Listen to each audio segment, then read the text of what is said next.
So, narrative in games, the challenge versus the expectation. What's that about? Well, I'm going to talk about the challenges we face when designing narrative for video games. The main issue, of course, being the expectation our audience has regarding what narrative is capable of. So when people come to video games, they have a fairly narrow expectation of what narrative actually is, which is like other forms of media, such as television or movies. But we have the added complication of our narrative needing to be interactive, and that it must also incorporate gameplay. So in some ways, it can't be like regular narrative, and is arguably at its best when it doesn't try to be. So this presents several problems for narrative designers, and I'll talk a bit about what those problems are in my experience. As to who I am to discuss this subject, my name is David Gaider, and I've been a senior writer at Bioware in Edmonton, Canada for the last 16 years. The first game I worked on was actually Baldur's Gate 2 back in 1999, a game that put Bioware on the map as a major developer of RPGs. And after that, I worked on Knights of the Old Republic, Neverwinter Nights, and then I became the lead writer for the Dragon Age series. And we released our latest game, Dragon Age Inquisition, last year to excellent sales and acclaim. So before I go into the specific challenges of a narrative designer, it might be helpful to talk a little bit about what a game writer actually does and what we don't do.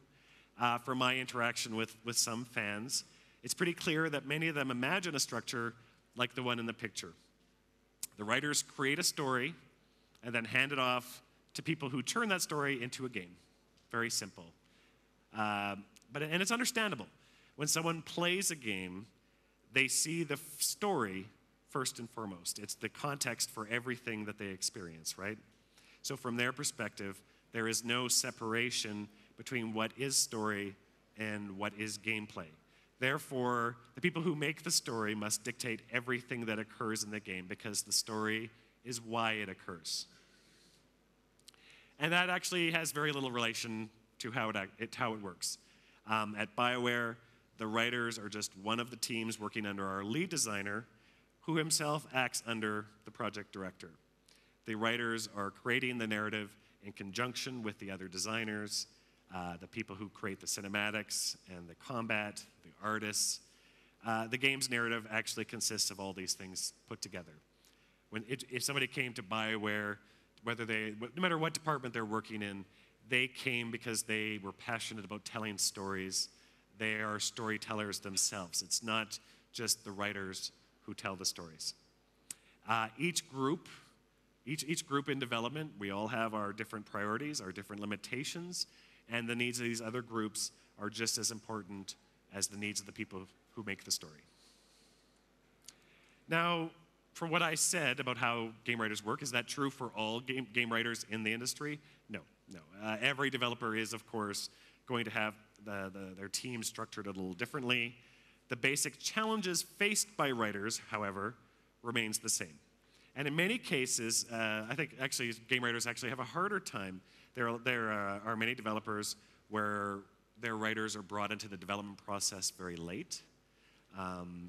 And these people have a tougher time fighting for the importance of the narrative they're creating in the face of gameplay and art fundamentals that are very much set in stone by the time they come onto the project.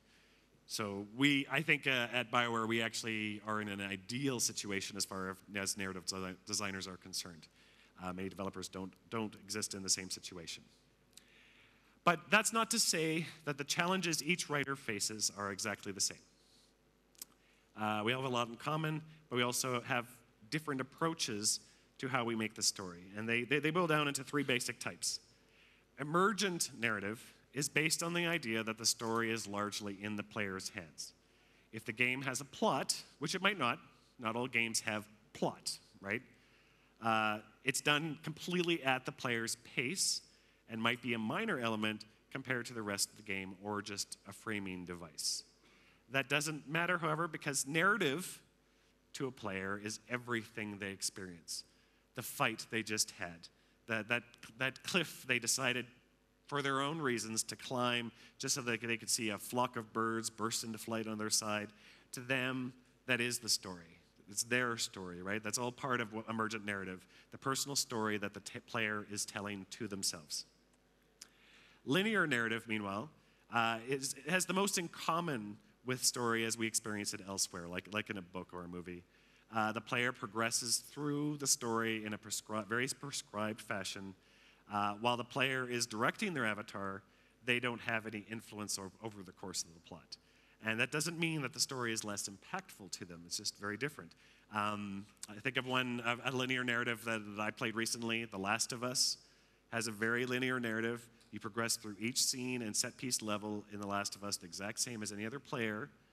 But I think it has an incredible story. And similarly, Grand Theft Auto 5, if I think of one, has an emergent narrative with all of its exploration, but the main plot arc unfolds in exactly the same way for everyone who plays it. Now, branching narrative is the one I'm clearly most familiar with. It walks a line between emergent and linear narrative in that while it's heavily plot-driven, the players have far more influence over how that plot proceeds and possibly over who they are. And it's possible for there to be multiple paths and multiple endings that other players will not experience in the course of their game. The story changes according to the player's wishes. But in that branching narrative, does the story actually change? Now, it depends on the game, but the answer is normally rarely. The fantasy promised by a game with branching narrative is that the player is in complete control over what their character does.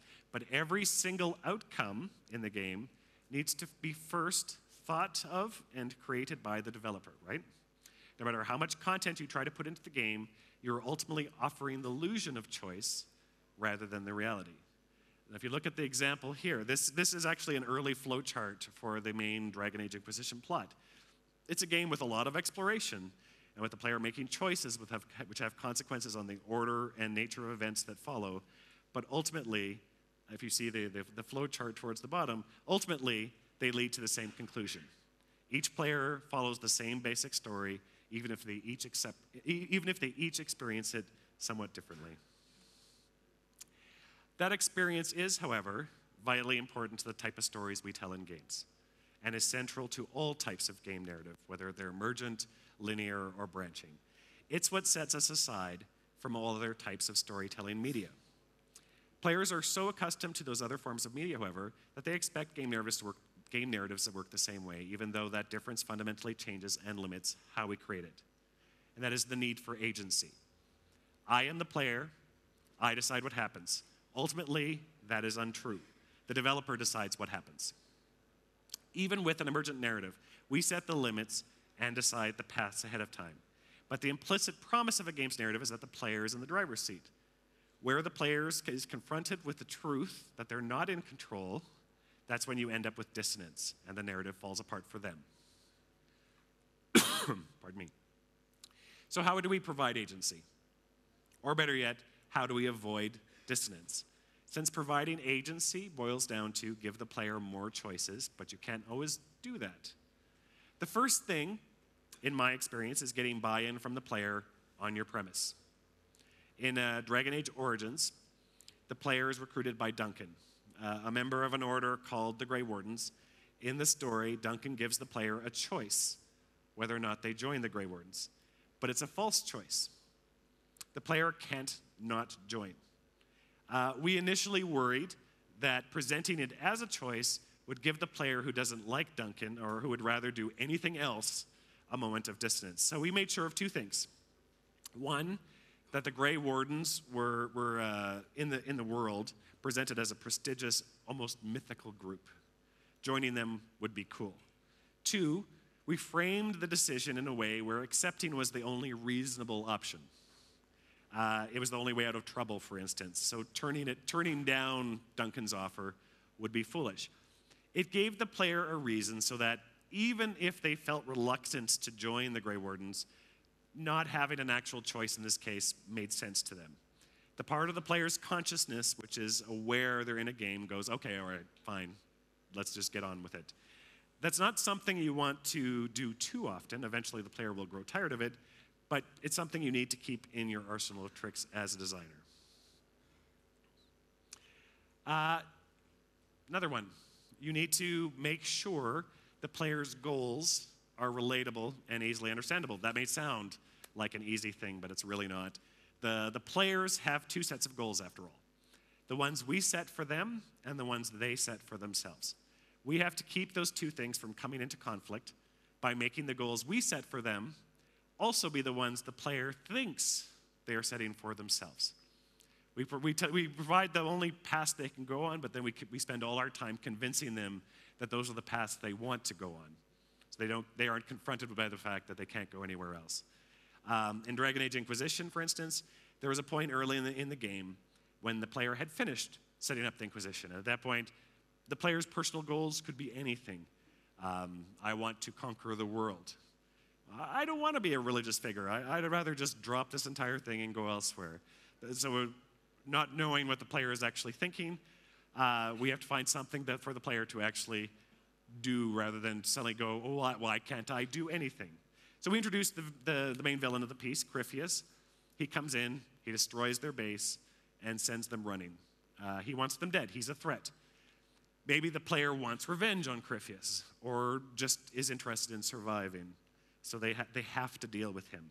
Survival is a universally relatable goal. You might almost say it's a bit of a cop-out. It's an easy way to get around difficult narrative problem when agency is a potential issue. Kind of like starting a player off as an amnesiac or a prisoner. It's kind of a shorthand to provide the player with a narrative that they can easily wrap their head around. And that's why we do it. Bottlenecks. That's what I call them, and they're absolutely vital and kind of my eternal curse. If the way to provide players agency is to give them choices and consequences for those choices, it comes with a cost. Every choice you provide, the player has the expectation that that choice will not only be honored, but that the consequence for it will create an entirely divergent narrative. It changes the narrative in the player's head, after all, but if we can't follow through with it in the game to the extent that they imagine, it's sometimes worse to them than if we hadn't provided that choice at all. That is our challenge. And if we can't follow through with every choice they make. If every choice that you make has a completely divergent narrative, a follow-up, it would take maybe 4 or 5 choices before the narrative had branched to the point that it would be completely untenable. You'd have so many threads to write and maintain, it would be so expensive, and nobody can do that. So you have 2 choices you have 2 choices to try to deal with that. You either offer fewer choices or you use bottlenecks. A bottleneck is when you bring narrative branches back onto a single path. The player makes a choice, they get their expected divergence, maybe it's just some different dialogue or it's an entirely different quest, and then they're back on the path everyone is on.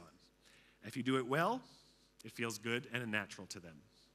If you do it poorly, then the player feels like they've been deceived. I made a choice, but it clearly wasn't the one you wanted me to make. Of course, some choices are easier to offer than others. Even if you're not letting the player decide what they do, giving them space to decide who they are or how they react to situations is an effective way to give them more agency without enormous cost. You can also provide characters that can develop a relationship with the player, and the player gets to determine the nature of that relationship. Bioware does this a lot, obviously, but we're not the only ones. Take The Walking Dead, for instance. They let you determine how your character interacts with somebody, and you're told they will remember that. You guys played Walking Dead? You've seen that? Yeah. You have to ask yourself, though, do they actually remember that? Is there actually a consequence for every time the game tells you they will remember that? No, there's not really. Most of those choices don't actually noticeably affect anything later on, but it forms a narrative in the head of the player as they're playing the game. Like, oh, he remembers that. And as long as the game doesn't later contradict the narrative that the player has in their head, it's fine. It's as good as if the character does remember that. It's only at the point where they're suddenly confronted with, maybe the character, they mention something and say, hey, The game told me they would remember that, and now they're acting as if that never happened. As long as that doesn't do that, there's no dissonance. There is a downside, however. The moment you extend to the player the option to choose their own persona, you have to honor that persona. The options they receive have to make sense for the character you are allowing them to develop in their head. In Dragon Age, we generally decide, and by we, I mean the writers, we decide ahead of time what sorts of personalities we'll provide for the player. Dragon Age 2, for instance, let Hawke be noble and kind, selfish and aggressive, or a wisecracker. Some of the writers called that the jerk-face persona. That meant every time we provided the player dialogue to pick from, we had to give them options which satisfied each of these personalities we were creating, and in a manner that matched up with what they expected. If we gave wisecracking Hawke a funny option, but it wasn't funny in the way they expected their Hawke to be in their head, they experienced dissonance. And so it's not very cheap to do that, because you would have to follow through on every dialogue you were making. Minority content is another way to provide some agency. And what do I mean by that? Minority content is content that's aimed at a small number of players. These are choices that perhaps few people will actually take, but even so, there's content in the game which recognizes that choice, which only they get. Now, does that sound expensive? It is. It absolutely is. If you take Dragon Age Origins race choices, for instance, according to our telemetry, 80% of players chose human, 15% chose elves, and only 5% chose dwarves. So it would follow that providing dwarven characters with an equal amount of dwarf-specific content as the human players received would be an inefficient use of resources, right? That's the argument you would make. But minority content means giving them content, giving those dwarven players content, even in small ways, like having a random character make a comment on the fact they're a dwarf.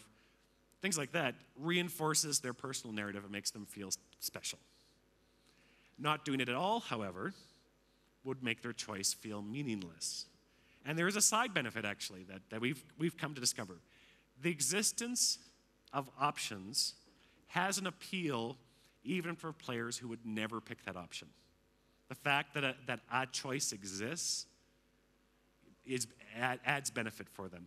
I know that when we did Dragon Age 2, we actually removed the race options that were in Dragon Age Origins.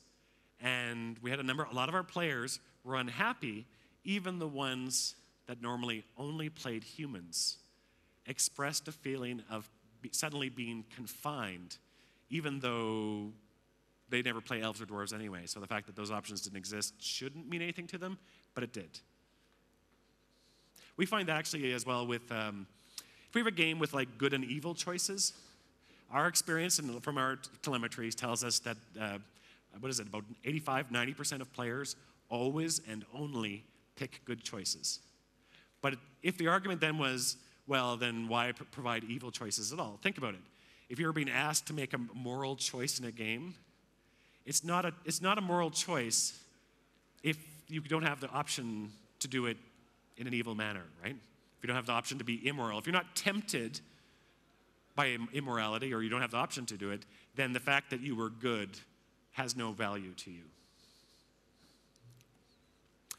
As rewarding as minority content can be, of course, there are dangers. It can be a rabbit hole down which you have to keep satisfying the player's expectations. Expectations which can outstrip what you ever intended to do with the choice in the first place. Let me give you an example.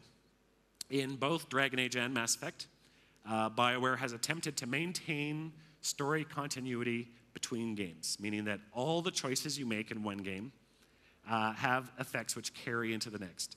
Not many games do that, and we discovered why. It's difficult to match up with the expectations of the player on that count, and gets worse the more games you make, which are expected to have continuity between them. In Dragon Age Origins, the player had the option to perform a dark ritual with the character Morrigan to avoid dying at the end of the game, resulting in her having a child. Now, it was a good choice that resonated with a lot of players and had definite impact on that game. But honoring that choice in the following games became difficult. Suddenly, if I bring Morrigan in, She actually had 3 different states that she existed in. That we actually, the writers, we call that, this character exists in flux.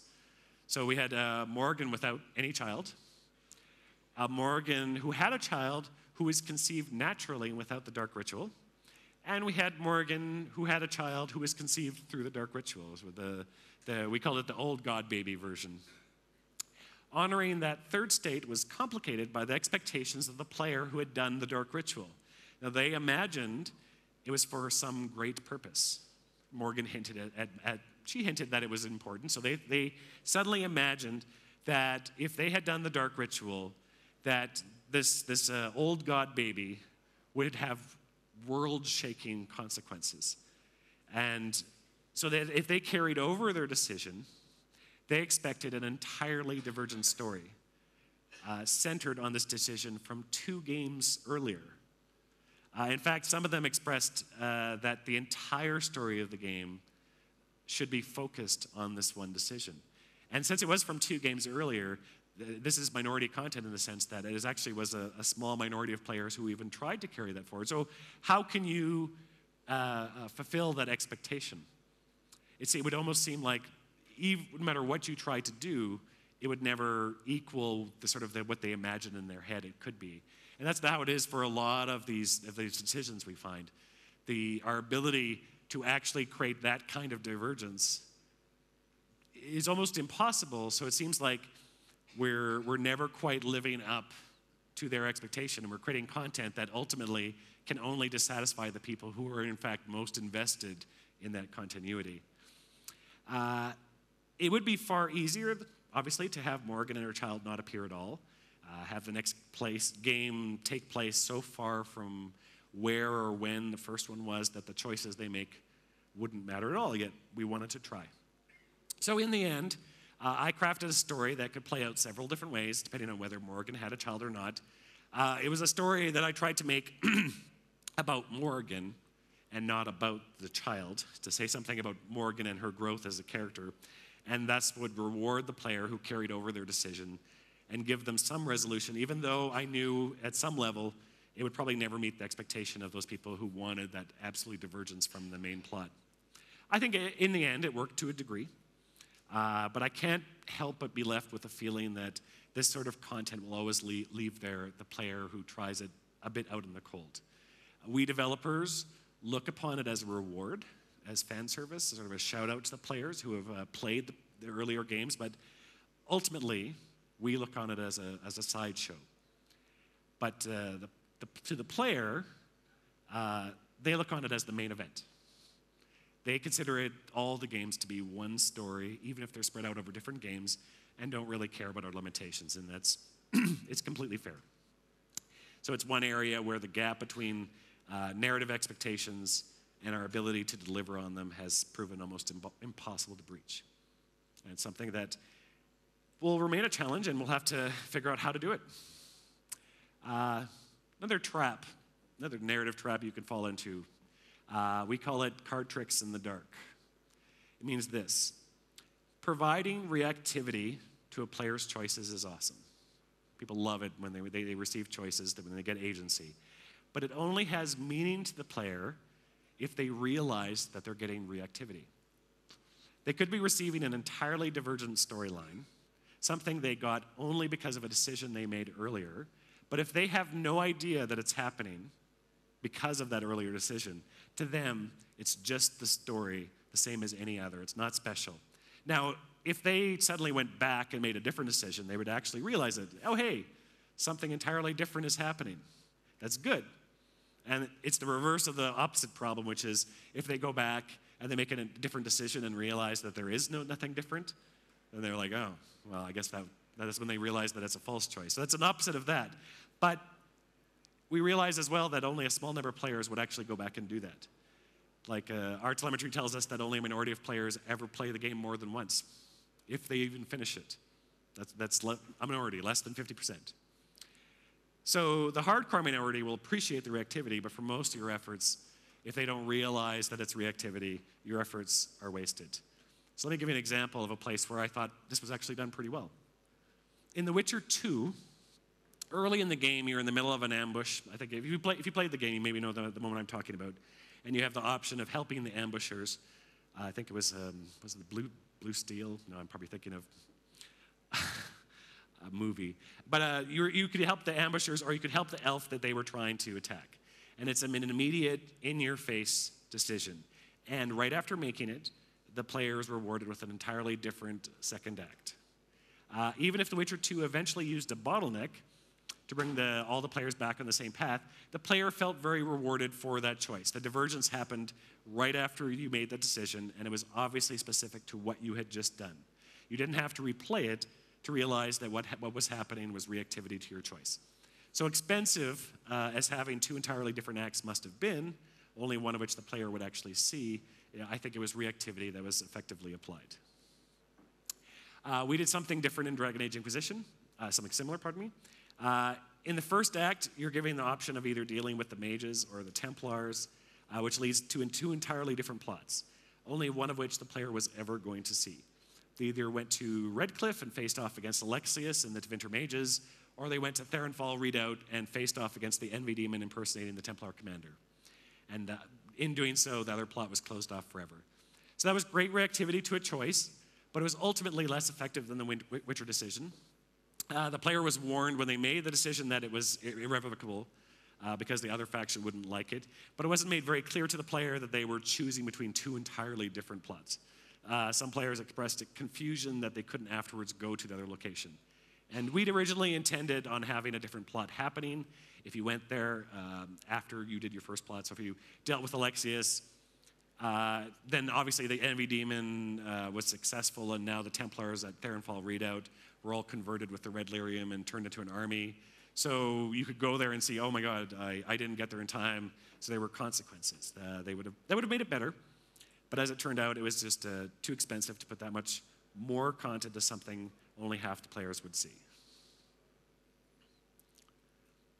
So here's a better example. In Dragon Age 2, the player received many options where they could choose from diplomatic, humorous, or aggressive tone. That was throughout the entire game, and those are good. Those gave the player to decide who they were as Hawk. However, if a player took enough of one type of tone, this would eventually cause reactivity in the game. A player, for instance, who kept picking aggressive options would eventually see different lines. They would only see in that case. And sometimes receive an option to intimidate opponents, which no one else got. The problem, however, originally when those options appeared, we wanted it to be highlighted. It was supposed to say something that, you have this option because you're aggressive. But that feature got cut. And the result was that no one had any idea they were receiving different options at all. Their character might sometimes say aggressive things, or they'd see an intimidate option on the wheel, but neither of those things felt connected to what they had been doing in other dialogues. So nobody even realized this was actually a feature in Dragon Age 2. All that expensive content we put in, and no one actually knew it was there. That's card tricks in the dark. Something else you need to be careful of is what I call the curveball. We writers love throwing curveballs at the players. Things that make them drop the controller and go, what? Thing is, sometimes we get too clever. We hit them with a surprise that we justify because it's part of the story we're telling. But it's something that's so against the personal narrative that the player's been building up that they find it jarring. It's not, wow, I wasn't expecting that. It's, why did that happen? Why did they think I or anybody would want that to happen? That doesn't mean we should never surprise the player, obviously, but it's a fine line between giving the player a surprise that wows them and the writer thinking their story is more important than the player's. Let me give you an example from a game I recently played. I won't spoil what happens, but in The Last of Us, there's a moment late in the game where Joel, the character you've been playing and inhabiting up until that point, makes a decision, a big one. And he does it completely on his own without any input from the player. So I played the game, and I initially got to that point, and I found it jarring. On one hand, I could appreciate the story behind it. It's a very powerful moment. On the other, it stopped me in my tracks, because even though The Last of Us isn't a role-playing game, and doesn't pretend to be, up until that moment, I felt as if I was in control of Joel. I wasn't. Obviously, I wasn't. The control I felt was an illusion. All the things Joel had been doing up to that point were decisions that were easy to make. He was just surviving or reacting, or he got forced into things because he had no choice. They were all things I could relate to, none of which separated me, the player, from the character I was playing, until that last one. Did it bother me? No, ultimately it didn't. I reconciled to myself that I was being told a story, and I think a masterful one, because by the time that decision came up, I was already heavily invested, which is another point, investment. The way I see it, a player's investment in your narrative is something you earn, like currency. You get more by giving them agency and making them feel involved. You lose it by taking away that agency and forcing them down a path you want them to go, usually because you have to. Which means this: if you're going to expend some investment, making sure you've built some up. Make sure you've built some up first. Be generous in the early part of the game and wait to play your tricks until later on when the player's already involved. That can be really hard, particularly since the beginning of most games is, even the most open-ended games, open-ended or emergent narrative games are the most directed parts. The answer is what I tell my writers: a little goes a long way. We get some free investment from the player up front. They bought the game, they're already willing to play. So even in very directed parts of the game, you want to give the player whatever you can, even if it's a small amount. The opening for Dragon Age Origins gave the player an opening chapter that was entirely divergent based on the race and class that they chose. That gave them a huge feeling of agency going into a very directed beginning. And so we had a good amount of investment right from the start. Dragon Age 2, meanwhile, had an opening chapter that was the same regardless of what the player chose.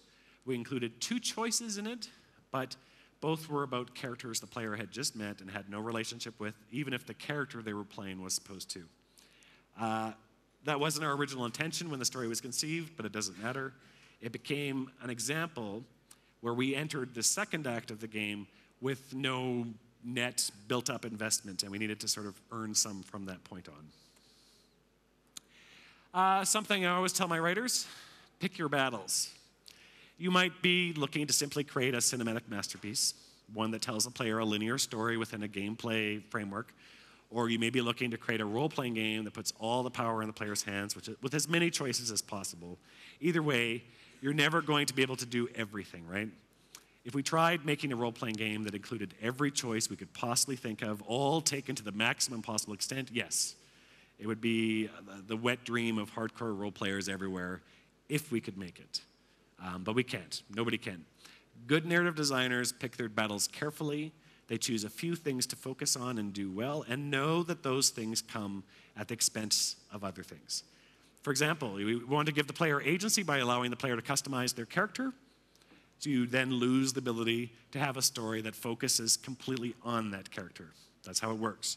You give agency where you can, take it away where you must, and try to draw a balance between the two.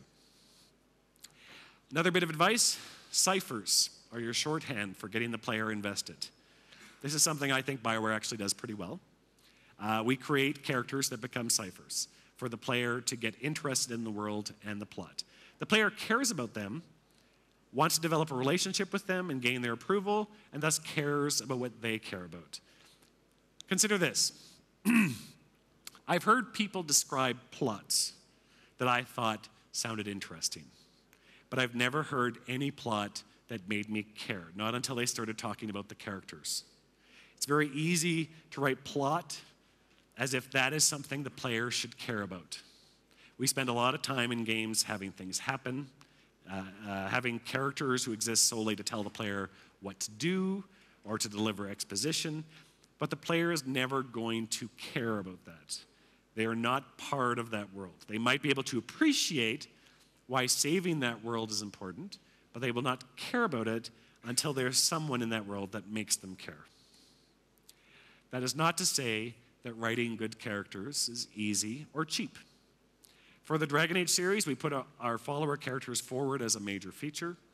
Out of a total of about 60 to 80,000 lines of recorded dialogue in Dragon Age Inquisition, those followers take up about 1/3 of the lines for their personal arcs and romances. That's a lot, and represents an incredible amount of investment both for the writing team as well as for scripting and cinematics.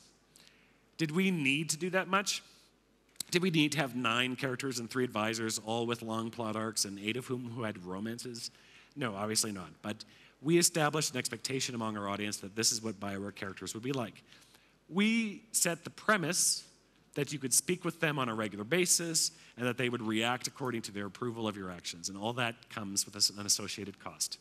And it does have a cost. You sometimes here on development teams let the writers fix it. And we can fix it. But the old adage applies. You can get it cheap, you can get it fast, you can get it good, but you can only get 2 of those things. To a degree, also, you're subject to the expectations of your audience. There are certain things they demand and will not budge on, and there are other things that they demand and insist they want right up until the moment you give them something else and they realize they wanted that instead. I have no magic formula to determine which is which. If I did, I have a much higher paying job than I could do. I'll say this, however, no matter what kind of game you're making or what kind of story it has, we have an incredibly genre-savvy audience. They have played everything, they know everything, and are instantly bored by everything. All it takes is one story to have done the same thing as yours, and it's cliche, right? It's an abuse of the term, but there it is. So the moment you start leading them down a path, you have to be prepared to lead them somewhere unexpected, or they'll know what you're doing before you do.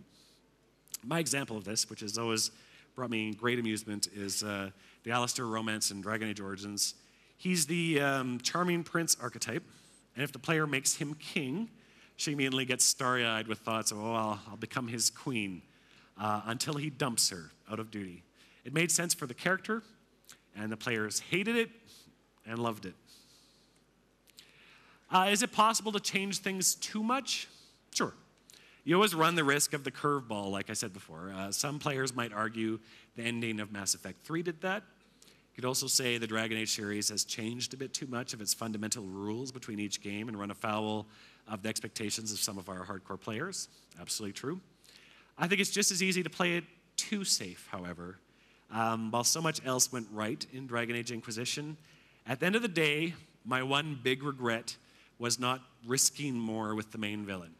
He appears with a bang, and then the rest of the game plays out exactly like one would expect, right? The villain never surprising the player or pulling out the rug from them again like he did when he first appeared. There are lots of reasons why that is, not all of which are my fault, but it doesn't matter. At the end of the day, we played it too safe, and it could have been better. And sometimes you need to let the players win. Nothing is more frustrating than playing a game that promises to let you take action, and then you quickly get the sense that nothing you do will make a difference. You're only going to win when and if the story allows, as if the storyteller were somehow laughing at your feeble efforts. That's a sign that you've ripped away the illusion of agency. But you also can't always let them win.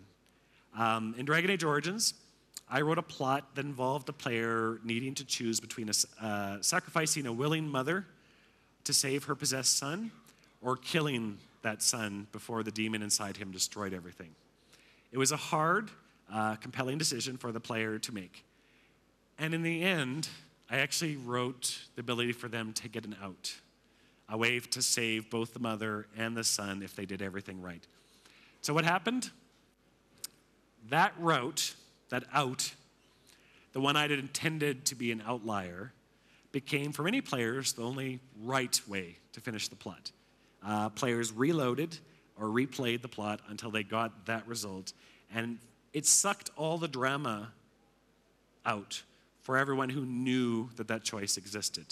I'd undermined the quest by not realizing the gamer side of the player would always what they seek out, what they felt was the optimal outcome, and gave them the ability to give themselves a subpar experience. But that can also go too far. At the end of Dragon Age 2, the player had to side between the mages and the Templars with no third option, even though we should have realized it cried out for one. And making neither side in the plot the good option, many players wanted to tell them both to take a hike. We provided no voice for them in the conflict, something which was aggravated by the two variations on the final battle being cut down to a single one, which was mostly the same no matter who you sided with. even if we had added an option to tell them both off and then somehow work it out that you ended up in that final battle regardless, that wasn't really the problem. The player felt as if they had no impact on what happened. They were the indirect cause of it, yes, according to the plot, but as a player, they were mostly along for the ride. Some expressed feeling resentful that they were forced into what followed, and even if that worked fine according to the story we wrote, it was thematic to the type of story, it sucked the agency out of the entire sequence and crushed the expectation of those who were hoping that in the climactic ending, they would, finally have more effect on events than simply defeating everyone involved. So, that's a lot covered. Much of it applies more to the types of games we make at Bioware, but like I said earlier, these are lessons that apply to some degree across all narrative design. If I were to sum up what I think Bioware's biggest strength in this regard might be, it's that the writing team is there from the very beginning. We're our own department, able to focus on our craft and its concerns, and the narrative as a whole is maintained as one of the pillars right alongside art and gameplay from the very beginning of development. Certainly not every company can do that, but if you were to ask me why Bioware is sometimes lauded as one of the leaders in story-driven game development, that's the reason I would give. So now for something on a slightly different topic. I've been asked by the people who brought me here to also talk a little bit about game development scene in Canada. It's a little bit more difficult for me than it might sound. Having lived and worked in Canada my entire life, I take a lot of what we have for granted.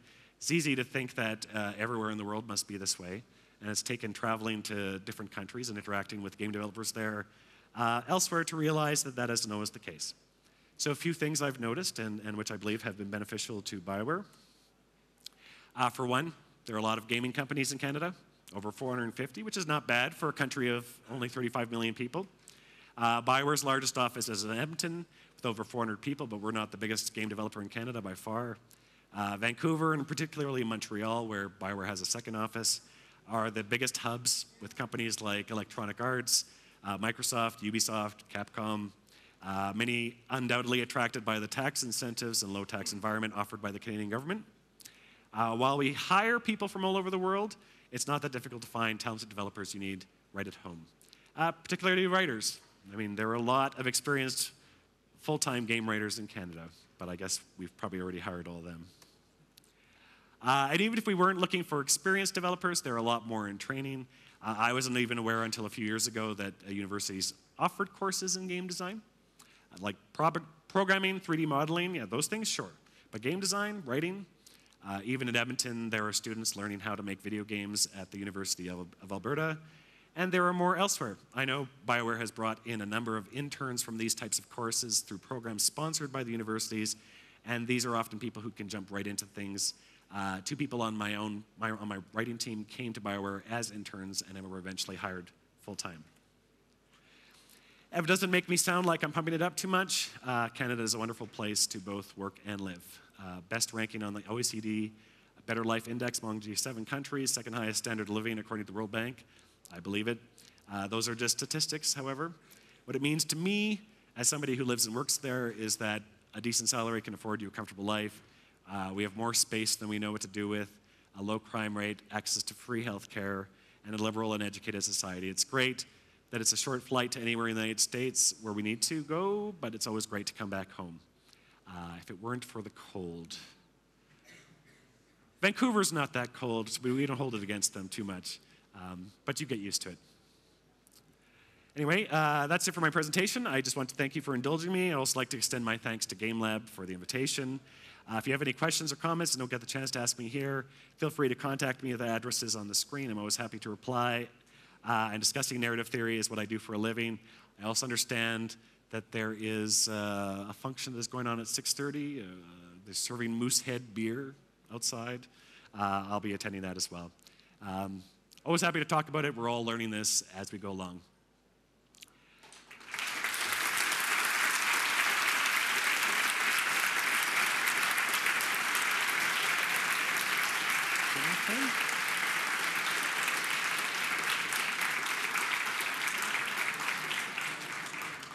Thank you very much. Yep.